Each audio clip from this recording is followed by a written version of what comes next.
Hello, and welcome to another roundup of A Dozen Dukes to Add to Your TBR. I'm Olivia, your favorite resource for book recommendations you can easily screenshot. And you're watching Random Olive Reads.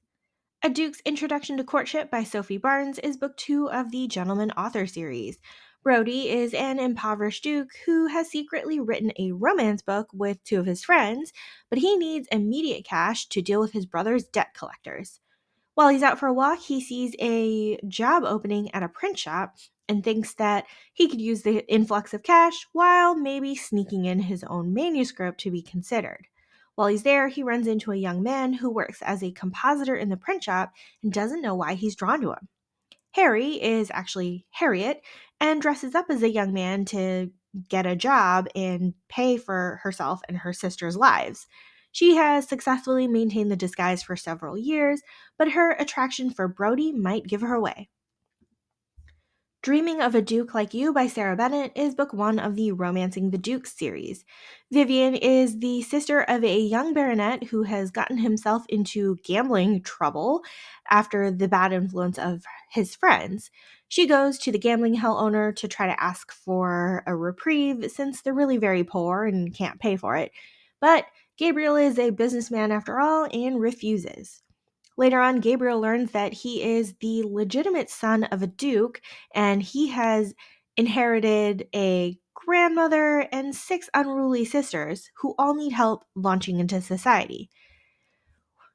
Gabriel and Vivian end up making a deal where he will forgive her debts if she will help him and his sisters enter society. A Duke of Her Own by Lorraine Heath is book 1 of the Rogues and Roses series. Louisa is the sister of an impoverished earl, and now that she's 26 years old, she figures she has no marital prospects. She might as well make a living as a chaperone to American heiresses who need help navigating society. Well, her brother's friends need heiresses to maintain their own lifestyle. So one of them, Hawk, is determined to marry one of the wealthy heiresses because he has a secret younger sister that he needs to launch into society. Knowing that Louisa's approval is necessary, Hawk sets out to soften Louisa's stance on courtship of her young charge. Of course, Hawk is distracted by Louisa herself and is more attracted to her than the woman he's supposed to be courting. Never Met a Duke Like You by Amelie Howard is book 2 of the Taming of the Duke series. There is lots of banter and bickering here between Vesper, the daughter of a duke, and Aspen, the duke next door, and former childhood friends. Somehow these two had a falling out as teenagers, grew apart, and then Aspen spurned Vesper at her debut party. Now it's many years later, Aspen has been off looking for fossils, and he's back in England to deal with his wretched mother. Despite multiple offers of marriage, Vesper is still unwed and ruling society with her perfect poise. Aspen thinks Vesper is a spoiled society miss and tries to avoid her, even though he needs her help in preparing his mother's ward for the season. Despite Vesper's outward appearance and reputation, she really is still the same outspoken and fiery lady she has always been in the presence of her trusted friends. There's a lot of push and pull between Aspen and Vesper as they fight and kiss and push each other away.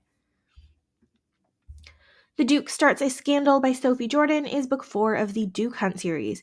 A new Duke and his housekeeper have gotten off to a rocky start and now seem to have a contentious relationship. Susanna has been the housekeeper at the estate despite her relatively young age for the role and is peeved by the arrogance of the new Duke. Lucian had lived in poverty with his younger sisters until it was discovered that he was the Duke, and he has a scandalous secret of how he earned the money to support his family all those years ago. These two do not trust each other very much, but Lucian's irritation is mostly due to the stress of his new role and the attraction that he feels for Susanna. A house party that Lucian hosts sets up more trouble as Susanna is confronted by a man who knew her when she was younger. We get to find out Susanna's secrets and what brought her to work as a maid and then a housekeeper all those years ago. The romance here is pretty straightforward once we get past the disgruntled misconceptions they have about each other, and we get to see these two become open and honest with each other. The Duke's Bartered Mistress by Caroline Lee is book 2 of the Surprise Duke series. Scarred and reclusive Demon is unwilling to accept money to repay an Earl's debt, wanting instead the location of the Earl's brother who betrayed him. Dutiful daughter Georgia comes to the castle to take on the negotiations, but Demon wants her gone, so he crudely proposes that he'll release the debt if she stays as his enthusiastic mistress. Georgia wants the approval of her father, so she's willing to do whatever it takes to wipe out the debt, and it doesn't hurt that she does actually desire Demon. She agrees to the bargain and spends the next 5 weeks in Demon's castle.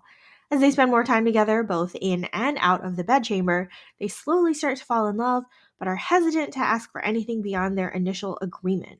But despite the steam starting early and often, the romance here was slow burn with a slow progression of trusting each other and sharing their pasts. The Way to a Duke's Heart by Caroline Linden is book 3 of the Truth About the Dukes series. It's the eldest son Charlie's turn to take up the fight for his family's legacy. We start with a prologue which explains the rift between Charlie and his father and the descent into his Raquel ways. As we start chapter 1, we overlap a bit in time with the previous book of the series and Charlie's appearance in Bath to assist his brother with the search for the truth about their father. While checking into a hotel, a young widow, Tessa, seems to be aggrieved by him and callously mentions him being indolent. Tessa and her companion are in town to discuss an investment opportunity with a local mill owner. That mill owner is the man that Charlie seeks as a suspect for blackmail, so Charlie arranges an introduction via Tessa. Charlie is the ever charming and rakish aristocrat that he has always been, but this demeanor causes Tessa to be suspicious since she once had her heart broken by a man who seemed to charm her. Tessa is analytical and unladylike and not used to having this type of attention. With all of the time that Charlie and Tessa are spending together, she realizes that he has more depth than she originally thought, and he realizes that he likes her prickly directness. The Runaway Duke by Julianne Long is a standalone novel. Rebecca accidentally gets caught in a compromising situation with an impoverished baron who meant to compromise her sister, but now has to marry this man she doesn't love. Luckily, her father's head groom Connor agrees to help Rebecca escape. However, Connor is not actually a groom at all, but the heir to a duke who is presumed dead at Waterloo and is living free of his duties and responsibilities. As if the running away plot wasn't enough, we get to see more of a deeply interconnected plot as we add complications due to blackmail, a former mistress, and an industrious duchess. Not Another Duke by Jess Michaels is book 2 of the Kent's Row Duchesses series. Widowed Duchess Flora has horribly cruel stepchildren who recruit their own impoverished cousin Rourke to spy on Flora and determine if she's breaking the terms of an additional clause of her late husband's inheritance. Rourke barely has any funds to support himself and his ill mother, so he needs to rely on the charity of his cousins.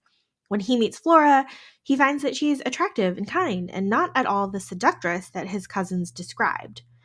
Flora had genuinely loved her much older husband and had no intention of entertaining future suitors. However, when she meets Rourke, she's surprised to find that she's attracted to him. These two start up a friendship, which may lead to more, but Rourke's feelings of guilt are attached to everything he does. It seems like the reveal of Rourke's betrayal may cause the couple to split before they've even begun, and they need to deal with the dangers of Flora's stepchildren. I liked how Rourke was the reluctant villain here, being torn between his obligations towards his mother and his growing feelings for Flora. The Tattooed Duke by Maya Rodell is book 3 of the Writing Girl series. One of the writing girls, Eliza, is tasked with getting all the scoop on the newly returned Duke in town. She applies for a position as a housemaid in the Duke's house and is able to find out all sorts of gossip to use about him in her new column, The Tattooed Duke. While Sebastian is part of a family infamous for its rakish and inappropriate treatment of female staff members, he's trying to stay vigilant and keep his hands off the ever-attractive Eliza. Despite finding his estate in disarray and in debt, Sebastian would rather be sailing the world and leading an expedition to Timbuktu. Unfortunately, all of the press about his scandalous reputation does not help him acquire the funding he needs for the expedition. Meanwhile, Sebastian and Eliza seem to be growing closer while she's in his employ, even though he doesn't know that she's the one betraying all his confidences. Despising the Duke by Stevie Sparks is book 2 of the Lords of Desire series. This one is an angsty second chance romance with a sister of a Duke and her brother's best friend. Lady Annabelle is a suffragist who is completely uninterested in marriage, but is charmed by her brother's best friend, Kit. Over a few months of flirtation, they engage in a liaison, and they promise each other they'll wait for Kit's return from an expedition to get married. Circumstances force Annabelle to get married to someone else while Kit is away, so he is hurt and betrayed when he returns. We jump 16 years later, and Kit has publicly humiliated and ruined Annabelle, now a widow, and she has run off to a remote estate in Scotland. After learning some critical information about Annabelle, Kit tracks her down to confront the truth about what happened all those years ago.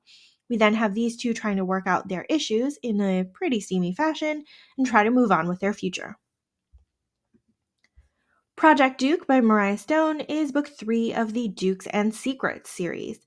Lady Calliope has no interest in marriage since she's so independent and outspoken, and she has goals of opening her own sleuth agency. However, when the dastardly Marquess who hurt her many years ago announces his intentions to marry her, she needs to find a protector in short order. She's hoping to gain information to rescue her missing brother, but instead ends up entangled with Nathaniel, a handsome but impoverished duke. His late father has been trying to dictate his actions by withholding his inheritance until Nathaniel gets married and provides an heir, and time is running out. Nathaniel proposes a marriage of convenience to Calliope in exchange for assisting her finding her brother. Although these two are very much attracted to each other, their personalities are completely ill suited.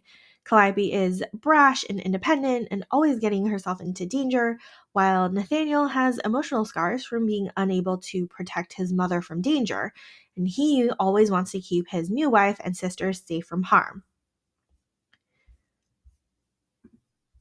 Thank you so much for watching this video. Hopefully you found a book or two to add to your TBR. Links to all of these books are in the description box. Like and subscribe to get updates, and you can follow me on Instagram at randomolive.